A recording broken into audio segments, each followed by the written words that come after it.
That's evidence. Saying that it says so in my holy book, what kind of evidence is that? Does anybody seriously think that the evidence of a book that was written a few 100,000 years ago by somebody who obviously didn't know anything, how could they know anything in those days? You're seriously saying that you take that more seriously than the evidence of fossils, the evidence of DNA, the evidence of geographical distribution, the evidence of comparative anatomy, comparative physiology. But no, I do not believe in Adam and Eve as one couple who were created from nothing, who were created from dust or whatever. How does evolution put into the meaning of life? What is the meaning of life if you're... What's the meaning of life on an evolutionary worldview? One thing to say is that the universe doesn't owe us any meaning. It could be that there is no meaning of life, and if so, that would be just tough. I don't think that, because I think that we can all make whatever meaning we choose to make, and each of you, will have plenty of meanings in your own life. You'll be enthusiastic about some things, maybe some sport you play, maybe some books you read, maybe your love life, maybe your family life, maybe some of you love nature, some of you love music. These are all individual meanings that you can give to your life. That doesn't mean that life itself has one special meaning. It doesn't mean that we are here for any particular purpose, any more than mountains are here for a purpose or rocks are here for a purpose. Rocks are just here. Rocks just happen, they are here. Mountains just happen, they are here. There is a sense in which life is just here. Life came about through the evolutionary process. But after billions of years of evolution, life forms arose that had big brains, big nervous systems, and we've got the biggest brains of all for our size. And so our brains are capable of developing purposes of our own. We, with our big brains, can think of our own purposes. We can aim at things in life. We can have a grand design for the whole of our life, which is the privilege that we enjoy because our brains are so big. And the reason our brains are so big is that evolution gave us big brains. Over a very, very long period of time, the brains of our ancestors got gradually bigger and bigger and bigger until they eventually became so big that they're now capable of enjoying music and poetry and mathematics and love and all the things that give our lives meaning and give our lives our own individual purpose. Okay, those are 3 points we've had. Now, has anybody got an opinion they'd like to offer of their own? Perhaps some difficulty that you have? Has evolution finished, or are we still going to change in the future? Evolution goes much more slowly than we can imagine, because we live on a timescale of years and decades. And so, if you think about change during your own lifetime, no, you're not going to see that. If you look back in time, if you went back, say, 2 million years, you'd find that our ancestors had smaller brains than we did. If you went back 3 million years, smaller brains still.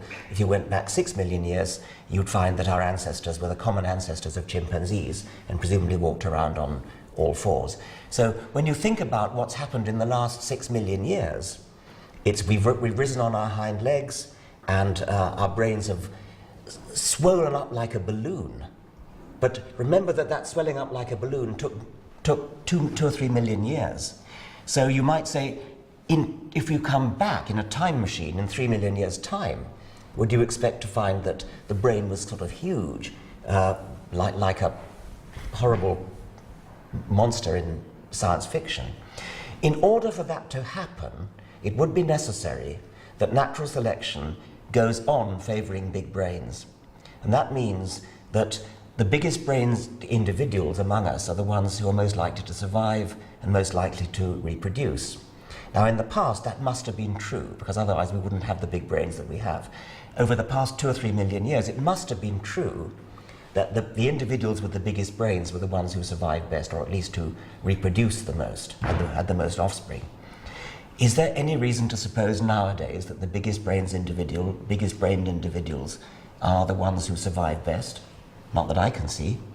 Or is there any reason to suppose that the ones with the biggest brains are the ones who have the most children? Again, not that I can see. So it certainly isn't clear that the evolutionary trends that we've seen for the past 2 million years are going to continue for the next 2 million years. Far from it. If you wanted to predict what was going to happen in the next 2 million years, you'd have to say to yourself, which types of us, which individual sorts of us are the ones who are most likely to have children. Obviously, some people have lots of children, other people don't. In order for evolution to occur by natural selection, it would be necessary that individuals who have the most children are genetically different from individuals who have the least children. And that difference has got to continue for 1 million, 2 million years in order for us to see a consistent change. Well, that isn't very likely, is it? Not obviously. If you ask, why are people born? Why are people here rather than not here? Maybe some of us are here because our parents were not very competent in the use of contraceptives. So maybe if there were a genetic tendency to be incompetent in the use of contraceptives, then that would be a natural selection pressure. If people who are bad at using contraceptives have certain genes, and people who are good at using contraceptives have other genes. You see, this is a kind of joking way of putting it, but this is the kind of thing we need to be looking at.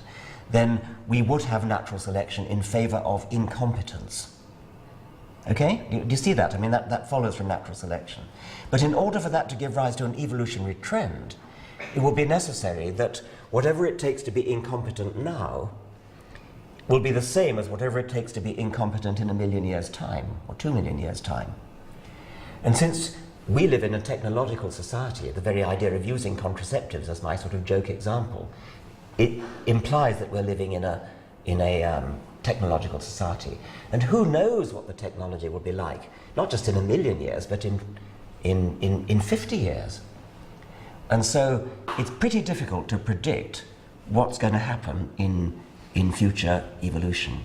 If we start thinking about going into outer space, then that might be another matter, because if we start sending colonies of people to live on Mars, to live in great big domes, greenhouses like the Eden Project on Mars, then whatever it takes to survive there might be very different from whatever it takes to survive here. And we could imagine a new race of people evolving in colonies on Mars.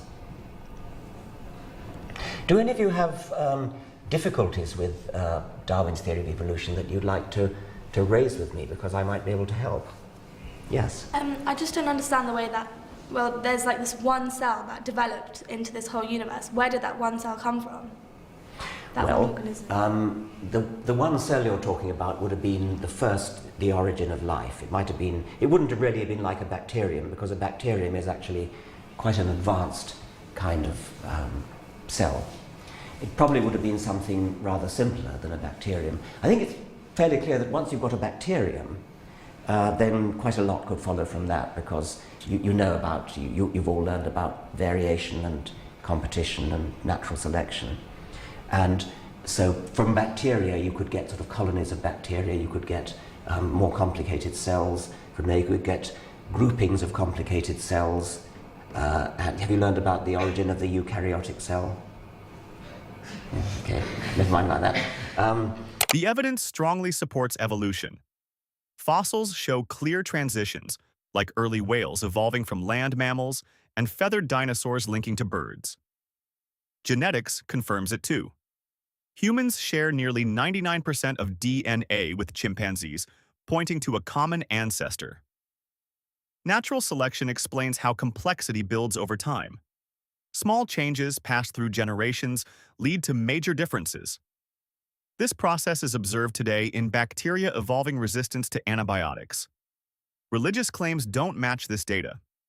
Genesis describes humans forming instantly, which conflicts with billions of years of gradual change supported by geology, radiometric dating, and biology. The science is consistent across multiple fields. Evolution isn't a belief, it's a conclusion based on evidence. But I think your question is going further than that, which is to the origin of life itself. And that's a rather more difficult question, because the origin of life would not have been the origin of the first bacterium. Bacteria are too complicated to just suddenly come into existence. It must have been something simpler than that. And nobody knows what it was. It probably happened about 4 billion years ago. The first bacterial fossils appear a bit older than 3.5 billion years ago. So somewhere between 4 billion and 3.5 billion years ago, life originated. And by life in this case, I don't mean something as complicated as a bacterial cell. I mean something would have been a chemical event. It would have been the first self-replicating entity. By replicating, that means copying. You know, the thing about DNA is that it makes copies of itself. It makes almost perfect copies of itself. Not quite perfect, because you have mutation, and without mutation you couldn't have evolution, but almost perfect copies of itself. The origin of life, the thing that really triggered the possibility of life evolving, was a chemical event sometime in the early Earth, where a chemical arose which had the remarkable property of making copies of itself. And not necessarily exact copies of itself, occasionally copies of itself that were mistaken, so that there are 2 different or 3 different or 5 or 1 million different kinds, different versions of this molecule. And once you have different versions of a self-copying molecule, then you have the origin of competition, because some of them would be a little bit better at making copies of themselves than others, a little bit better at using the chemical resources that were around, which would have been probably in the sea. And then the whole process gets started. It's a slow, gradual, bootstrapping process, starting from very, very simple beginnings and then working up to greater and greater complexity. Yeah. I don't get the Big Bang. You don't get the Big Bang? Yeah, because like there wasn't any scientists that time, so how did they know? The Big Bang is what physicists tell us started the universe off. Physicists haven't always thought that there was a Big Bang. There was a time when quite a lot of physicists thought the universe had always been in existence. And the evidence mainly comes from cosmology, mainly comes from looking at the very, very distant galaxies. You know that the matter in the universe is divided not just into stars, but the stars are clustered into galaxies, which are huge kind of island universes separated from each other by vast distances of space. And what became apparent in the early decades of the 20th century is that the galaxies are all receding, not just from us, but from each other. The entire universe is expanding, moving apart. All the galaxies are moving apart from each other. And they told this by the redshift of, as you perhaps say, I won't go into that. There is very good astronomical evidence that the galaxies are moving apart. And when astronomers realized that, they worked out where they were moving apart from, and they worked out that the universe at one time had to be all in one place, all concentrated in one tiny area, and tiny little volume, which exploded at some point, and they could even date when that explosion was by extrapolating backwards from the rate at which the galaxies are expanding away from each other, are retreating from each other. So they worked out that the universe began at a particular moment, and the estimate of when that moment was has changed from time to time because the measurements get better and better, and it's now thought to be somewhere around 14 billion years ago. Well, of course, you and I, who are used to asking questions like what happened before something, are immediately tempted to say, well, what happened before the Big Bang? And this is where I lose my physicist friends, because my physicist friends tell me there was no such thing as before. You're not even allowed to ask the question before. And I guess all of you are pretty baffled by that, and I am too. I don't understand why you're not allowed to ask that question. But what physicists will tell you is that time itself began at that instant in the Big Bang. Before the Big Bang, there was no time and there was no space. Time and space came into existence at that instant, that extraordinary moment called the Big Bang. Now, there are physicists who say everything I've just told you is true, but it's only true for this universe. this universe is all we know about. The universe in which we're in is all we know about. But there are some physicists who say that there is a multiverse, which is a kind of collection of billions of universes. It's like a sort of foaming, bubbling foam, and each bubble in the foam is one universe. And we are in one of those bubbles. And our universe, our bubble, began 14 billion years ago. But nobody knows anything about these other bubbles, and they can make conjectures about them, and those conjectures, to some extent, can be tested. But so it could be that there is a sort of meaning to the question, what happened before the Big Bang, but not within our universe, not within our local bubble. But as you've guessed, I certainly can't answer your question. And physicists can give a better answer than I can, because I'm a biologist, not a physicist. But I suppose the main lesson I'd ask you to take from this is that there's an awful lot that science doesn't know. Science is an open-ended procedure which it feeds on its own lack of knowledge and works on its own lack of knowledge and tries to ask questions which at present are baffling. So never get the idea that science thinks it knows everything. Very, very far from it. There's an awful lot that we don't know. And if only we could come back in 500 years' time, we'd probably find great vistas of new stuff that we didn't know about. And in just the same way as if somebody came to our time from 500 years ago, they would have their minds completely blown by what modern science could. People often point to the origin of life or the Big Bang and say, see, science doesn't know everything. That's true, and that's exactly the strength of science. It admits uncertainty and keeps testing ideas. What we do know is solid. Life didn't appear fully formed. Chemistry shows how simple molecules can self-replicate, which is the first step toward evolution. In cosmology, observations like galaxy redshift and the cosmic microwave background support the Big Bang at around 13.8 billion years. Religion doesn't do that. It makes fixed claims.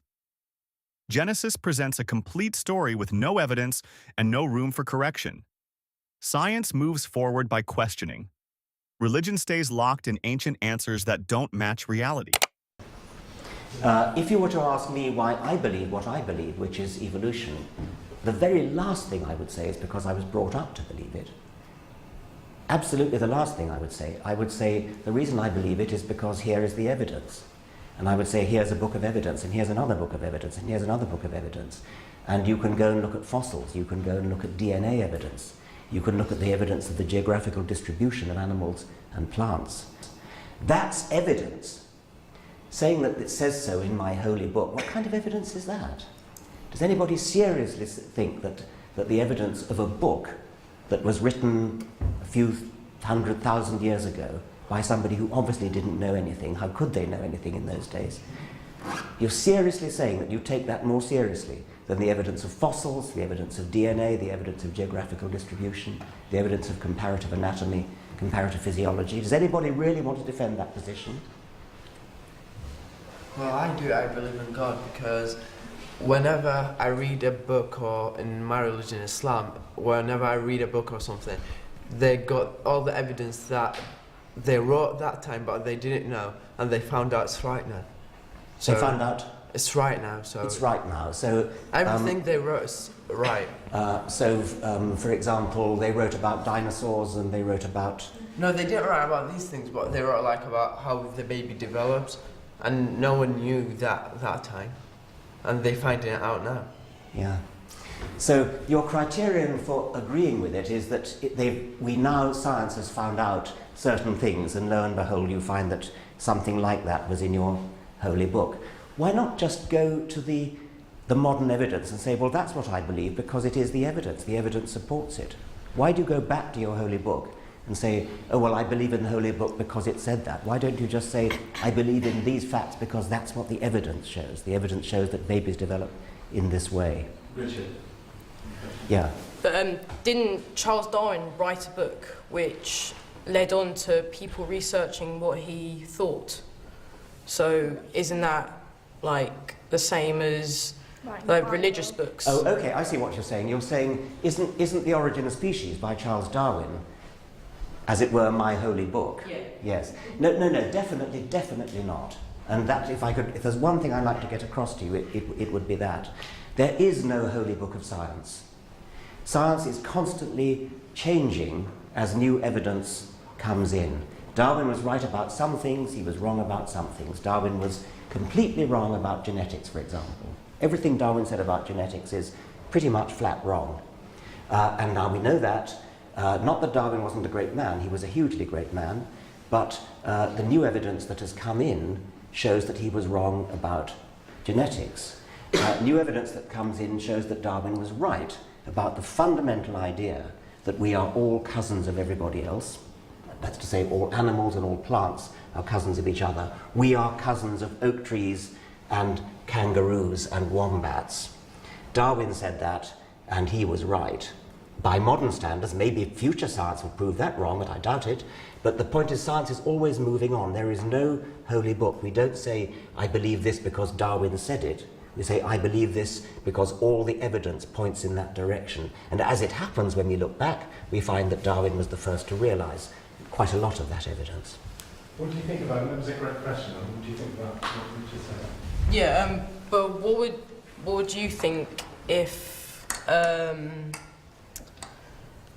forgotten the question.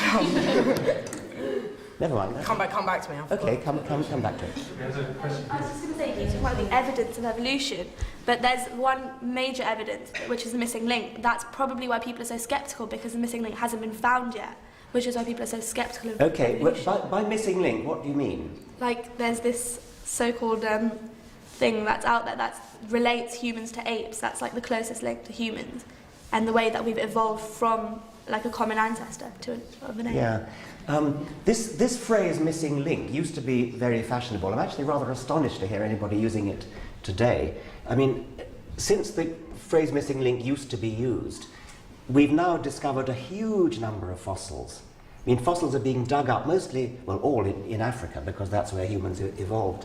And we now have an enormous number of fossils, which are, in a very real sense, missing links between us and, or they're no longer missing, they are links between us and the common ancestor of chimpanzees and humans. There aren't any fossils as it happens. Let me just, can I draw on this? No. Okay, well then I'm sorry, the director's bossing me around and saying I mustn't explain that.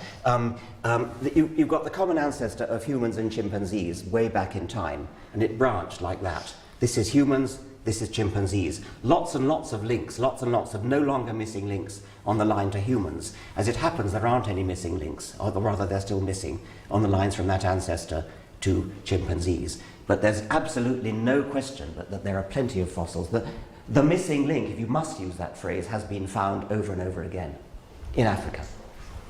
Yeah. So you said that new evidence came in that suggested some of Darwin's evidence was wrong. Yes. So what would you do if new evidence came in to suggest that evolution didn't actually pan out as you suggested it? I would be extremely interested. I would examine the evidence, and if the evidence seemed to support a change in my view, I would immediately change my view. And I recommend that policy to you. Look at the evidence, and if the evidence requires you to change your mind, change your mind. That's what I would do. Does anybody think there is evidence that challenges evolution that you might have had to learn about? I would love to hear some evidence that challenges evolution. So if anybody's got any, let's hear it. No? What do you think about the question of religious truth, scientific truth? And you asked the question in the first place. It's a great question. I don't know.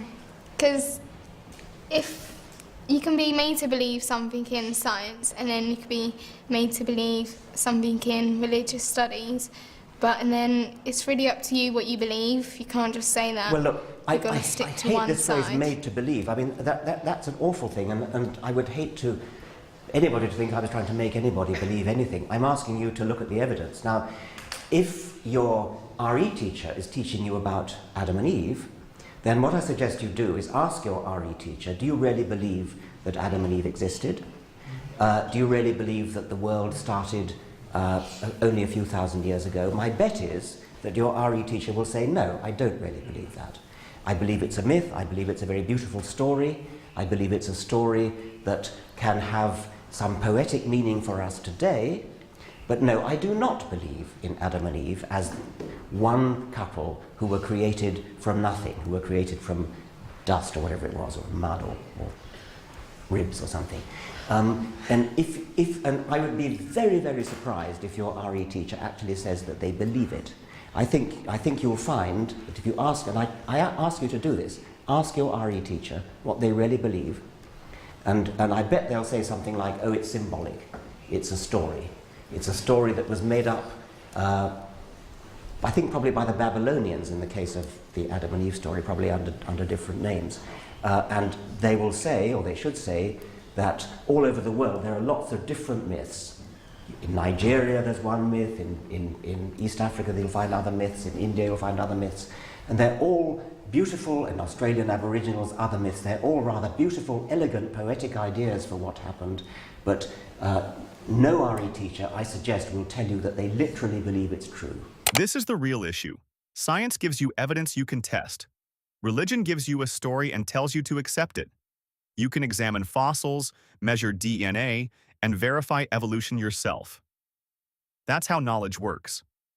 But then you're asked to believe Genesis, a text written by people with no understanding of biology, genetics, or the age of the Earth.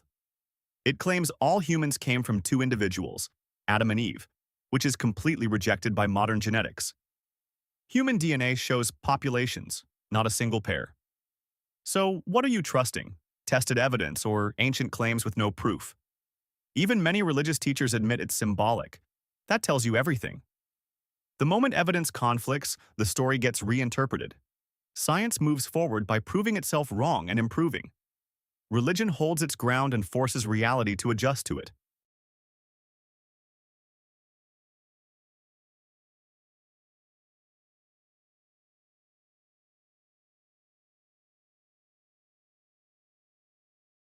So when you look at the evidence, DNA, fossils, and everything science has uncovered, what do you trust more? Testable proof or ancient stories?